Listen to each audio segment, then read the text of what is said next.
राहुल गांधी के मुंह से सुना है राम राम। कभी उनके मुंह से नारा सुना जय श्री राम। कभी उनके मुंह से सुना है वंदे मातरम। कभी वो बोलते हैं भारत माता की जय। जो व्यक्ति भारत माता की जय नहीं बोल सकता, वंदे मातरम नहीं बोल सकता, राम को नहीं मानता, कृष्ण को नहीं मानता, सनातन को नहीं मानता, भारत की राजनीति कैसे कर सकता है? ये तो विपक्ष का दुर्भाग्य है कि इस विपक्षी नेताओं का सबका दुर्भाग्य है कि इन्होंने अपना ऐसा नेता चुना है, अपना नेता ऐसे व्यक्ति को चुना है जो भारत के खिलाफ बोलता है बाहर जाके। आचार्य प्रमोद कृष्णन का बिहार यात्रा कई मायने में अहम रहा। कई आध्यात्मिक बातें हुई, कल्कि मंदिर से आम लोग अवगत हुए और कई सामाजिक सरोकार के काम भी हुए। हमारे साथ आचार्य जी हैं। सर, बिहार यात्रा कैसा रहा? कई महत्वपूर्ण मसलों पर लोगों ने आपसे विचार विमर्श किए, सामाजिक सरोकार के काम भी आपके हाथों हुआ। किस तरह से अनुभूति हुई बिहार यात्रा? देखिए, बिहार बड़ी पावन धरती है और ऋषि मुनि तपस्वियों की धरती है, क्रांतिकारियों की धरती है और आचार्य चाणक्य की भी धरती है और भगवान महावीर की भी धरती है, भगवान बुद्ध की धरती भी है। तो बिहार की यात्रा बहुत ही सुखद, संतोषजनक रही और हमने श्री कल्कि धाम आने का सबको निमंत्रण दिया है। कल्कि धाम के बारे में लोगों ने विशद चर्चा की आपसे, कई सवाल पूछे आपसे।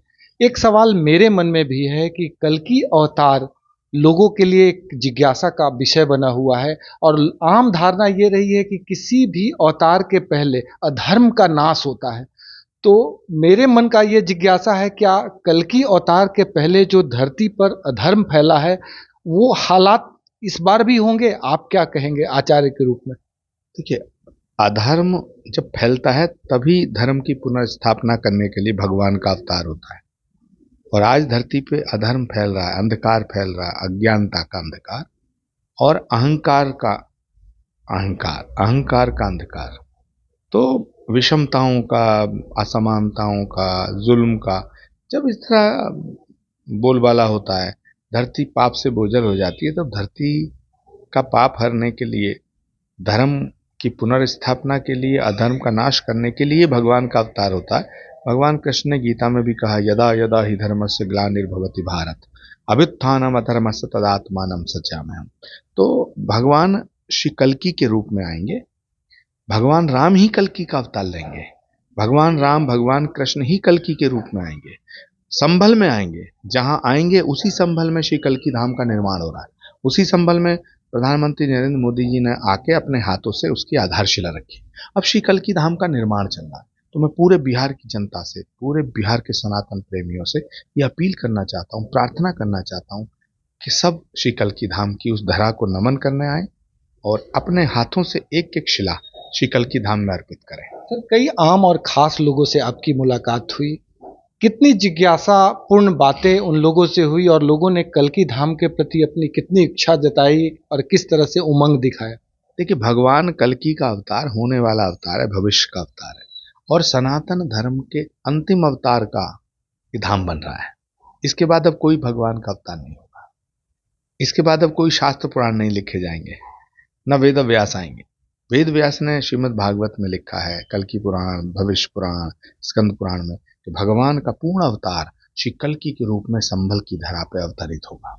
तो जहां भगवान आएंगे उनके आने से पहले श्री कल्कि धाम की स्थापना हुई है। तो ये एक बहुत ही विलक्षण बात है। पूरे दुनिया में जितने धाम है वो तब बने जब भगवान आए, आने के बाद। श्री कल्कि धाम पहला ऐसा धाम है जो भगवान के आने से पहले स्थापित हुआ और भारत के यशस्वी प्रधानमंत्री जी के हाथों से स्थापित हुआ। तो मैं पूरे बिहार के सनातन प्रेमियों से ये अपील करता हूँ, एक बार आए, अपने हाथों से एक ईंट श्री कल्कि धाम में अर्पित करें। जिस अंदाज में बिहार आए, बिहार के लोगों से आपने अपील की, क्या देश के अन्य राज्यों में भी आप जाएंगे? क्या उत्तर से दक्षिण, पूरब से पश्चिम तक के जो श्रद्धालु हैं उनको कल्कि धाम से जोड़ेंगे? देखिए, कल्कि भगवान का अवतार जो है वो प्राणी मात्र के लिए, पूरी विश्व की जनता के लिए। मैं देश के हर कोने कोने में भी गया हूं और जाऊंगा, पूरी दुनिया में जाएंगे। सबको श्री कल्कि भगवान कैसे होंगे, कहाँ होंगे, अवतार कहाँ होगा, क्या होगा, इसके बारे में जिज्ञासा है। हमारे पुराणों में लिखा है जब भगवान कल्कि का अवतार होगा तो श्वेत अश्व के ऊपर वो आएंगे। विष्णुयश नाम के ब्राह्मण के हैं, उनका अवतार होगा उनके घर पे, सुमति नाम की महिला के गर्भ से। और जब भगवान कल्कि का अवतार होगा तो माँ वैष्णो देवी त्रिकुटा पर्वत पे जो इंतजार कर रही हैं, प्रतीक्षा कर रही हैं, वो पद्मा के रूप में प्रकट होंगी, कल्कि भगवान का वर्ण करेंगे। जब ये जब ये खबरें चल रही है सर, तो आम लोग हमसे सवाल भी पूछ रहे हैं कि ये कब तक कल्कि भगवान का अवतार होगा और कब तक क्या हम देख पाएंगे, यानी जो वर्तमान जनरेशन है क्या कल्कि अवतार को देख पाएगा या अगले जनरेशन को या उससे अगले, क्या स्थिति आप देख रहे हैं? देखिए, भगवान कब आएंगे ये तो भगवान की मर्जी, भक्त का काम तो पुकारना है, हम पुकार रहे हैं। और पुराणों में, धर्म ग्रंथों में ऋषि मुनियों ने जो लक्षण बताए हैं कि भगवान का अवतार कब होगा, वो लक्षण तो अभी दिखाई दे रहे हैं। और जो संभल में हो रहा है, रोज नए मंदिर मिल रहे हैं, ये भगवान के अवतार होने से पहले के चमत्कार हैं। रोज चमत्कार हो रहे हैं। जब भगवान का अवतार होता तो पहले चमत्कार होते, तो चमत्कार होने शुरू हो गए। मंदिर मिलने पर यहीं के लोग कुछ सवाल खड़े कर दे रहे हैं सर, कुछ राजनीतिक व्यक्ति। नहीं नहीं, मंदिर मिलने पे क्या सवाल है, मंदिर था तभी तो मिल रहा है, मंदिर नहीं होता तो कहां से मिलता। खुदाई पे आपत्ति है लोगों। अब लोगों को तो बहुत चीजों पे आपत्ति है। लोगों ने तो कल्कि धाम बनाने पे आपत्ति लगा दी थी। हाँ, समाजवादी पार्टी की सरकार ने कल्कि धाम के निर्माण पे पाबंदी लगा दी थी। तो लोगों को तो आपत्ति है, लोगों को तो प्रधानमंत्री मोदी से भी आपत्ति है, लोगों को तो बहुत सी चीजों से आपत्ति है। कुछ लोगों को भारत माता की जय बोलने पर आपत्ति है, कुछ को वंदे मातरम बोलने पर आपत्ति है, कुछ को सत्यमेव जयते बोलने पर आपत्ति है। सर, राहुल गांधी को लेके आपका कॉन्सेप्ट अचानक से क्यों बदला? राहुल गांधी कभी आपके प्रिय हुआ करते थे, अचानक से राहुल गांधी के विरोध में आप बात करने लगे। देखिए, रामायण में तुलसीदास जी ने लिखा, जाके प्रिय न राम वैदेही, तजिए ताहे कोटि बैरीसम जदपि परम सनेही। जो व्यक्ति राम का प्रिय ना हो, जो रामद्रोही हो, वो कितना भी प्रिय है, जो राम का नहीं वो किसी काम का नहीं। तो राहुल गांधी जी का प्रॉब्लम ये है कि वो सनातन के खिलाफ हैं, वो हिंदू धर्म के खिलाफ हैं, सनातन के खिलाफ हैं, राम के खिलाफ हैं, कृष्ण के खिलाफ हैं। आज तक राम मंदिर नहीं गए, अयोध्या नहीं गए, आज तक कल्कि धाम नहीं आए, आज तक वो कहाँ है, कृष्ण जन्मभूमि नहीं आए। तो जो राम और कृष्ण को नहीं मानता, वो व्यक्ति भारत में राजनीति कैसे कर सकता है? सर, राहुल गांधी की ये सोच पहले से थी और आप कांग्रेस में थे। आपने कभी प्रयास किया कि उन्हें समझाएं, सनातन के बारे में बताएं, राम कृष्ण के बारे में बताएं? आपने प्रयास किया कभी? देखिए, राहुल गांधी को कोई नहीं समझा सकता। जो सोचता राहुल जी को समझाया जा सकता, वो मूर्ख है, बेवकूफ है। Rahul Gandhi basically he is a like anarchist. वो अराजकता पसंद व्यक्ति हैं, वो अबनॉर्मल इंसान है। इसीलिए कभी आपने देखा राहुल गांधी के मुंह से सुना है राम राम? कभी उनके मुंह से नारा सुना जय श्री राम? कभी उनके मुंह से सुना है वंदे मातरम? कभी वो बोलते हैं भारत माता की जय?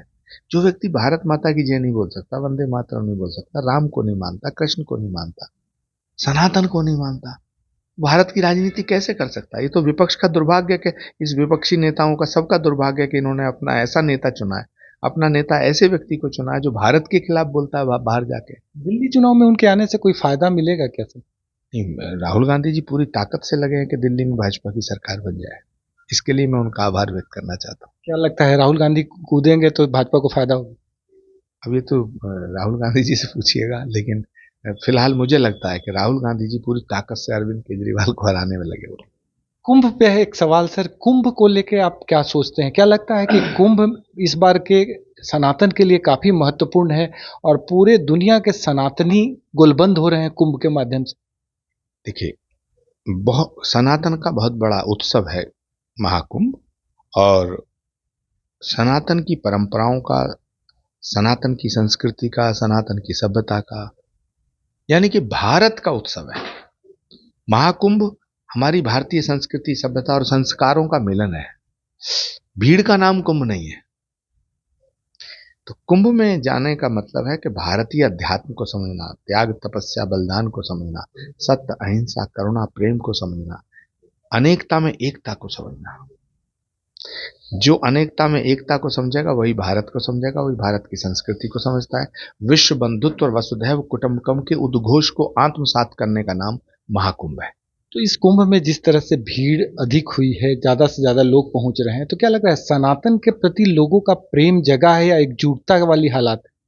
देखिए, भारत एक सनातन राष्ट्र है और सनातन का उद्घोष, सनातन का जय जयकार पूरी दुनिया कर रही है। पूरी दुनिया के लोग महाकुंभ में आकर सनातन की जय जयकार कर रहे हैं। लेकिन कुछ अकल के अंधे हैं जो भारत में रह के भी सनातन के इस उद्घोष को देख नहीं पा रहे हैं, सुन नहीं पा रहे हैं। एक अंतिम सवाल सर, ममता कुलकर्णी एक आईआईटी किया हुआ व्यक्ति, कई ऐसे लोग महाकुंभ में पहुंचे हैं और सनातन के प्रति अलग जगह हैं, इसको आप कैसे देखते देखिए, ममता कुलकर्णी हो या कोई और हो, सबका स्वागत है। कुंभ सबका है, सनातन सबका, और सब सनातन के हैं। अगर कोई हीरो, हीरोइन, एक्ट्रेस, कलाकार, गीतकार, नृत्यांगना यदि साधु बनती है तो हम तो पूरा साधु समाज के लिए ये अच्छी बात है। इसका मतलब सनातन को सब अपना रहे हैं। सबको सनातन अपनाना पड़ेगा एक दिन। पूरी दुनिया सनातन के झंडे के नीचे आएगी एक दिन। प्रमोद कृष्णम साहब साफ साफ बोल रहे हैं कि सनातन सर्वोपरि है और सबको एक दिन इसको अपनाना होगा। कुंभ मेले में जो भीड़ है उसका एक जीता जागता उदाहरण है और इसी के तहत करोड़ों की संख्या में लोग कुंभ पहुंच रहे हैं। सहयोगी कैमरामैन राकेश के साथ भारत एक्सप्रेस के लिए पटना से आशुतोष कुमार।